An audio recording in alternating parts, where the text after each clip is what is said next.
These are your evening headlines for August 29th, 2025, right here on BYU-Idaho Radio. Thanks for joining me today. I'm Elise Kraut. A multi-vehicle crash is causing major traffic delays on US 20 near Lindsay Boulevard in Idaho Falls near exit 307. Both westbound lanes and the left eastbound lane are blocked. Idaho State Police and other emergency crews are on scene. According to localnews8.com, drivers are being asked to use alternate routes and plan for long delays. ITD's Idaho 511 has confirmed the closures and is urging caution. Photos from the scene show a Penske box truck with rear end damage, a dark-colored sedan with damage to both ends, and a Tiffin Allegro open-road motorhome with heavy damage to its front left side. So far, officials have not said what caused the crash or whether anyone was hurt. Eastern Idaho Public Health has announced a new round of funding to help fight the opioid crisis across the region. The agency is making $70,000 available through subgrants to support local treatment, recovery, prevention, and harm reduction programs.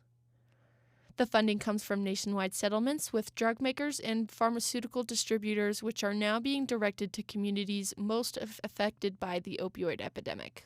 Organizations within Region 7, which includes Bonneville, Clark, Custer, Fremont, Jefferson, Lemhi, Madison, and Teton counties, are encouraged to apply. While all groups working to address the opioid crisis can apply, preference will be given to nonprofits, local governments, first responders, schools, and healthcare providers.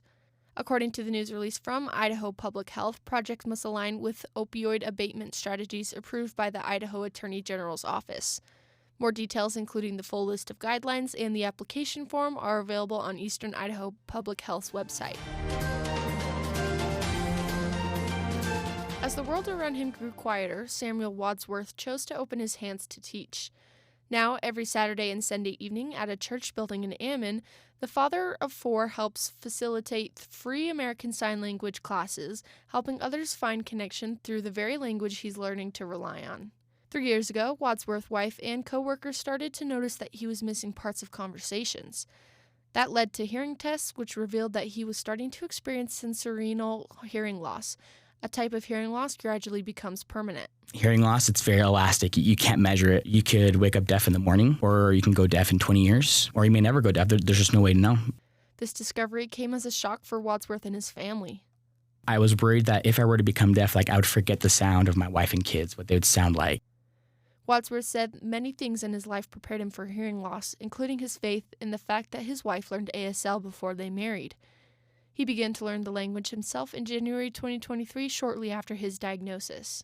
The sister that taught my wife ASL, her husband is one that is teaching me ASL, and he's played a huge role in my career in deaf education. Learning ASL brought benefits beyond communication. Wadsworth said it also deepened his relationship with Jesus Christ. A few years ago, a deaf friend of his invited to attend a Church of Jesus Christ of Latter-day Saints group that holds sacrament meetings and Sunday school in ASL. I relearned the entire gospel in ASL. I learned how to pray in sign language. I learned how to give priesthood blessings in sign language. And I've never felt more close to the Savior than using American Sign Language. Today, Wadsworth now helps facilitate free ASL classes every Saturday and Sunday from 7 p.m. to 8 p.m. at the Ammon Latter-day Saint Church building at 5366 First Street.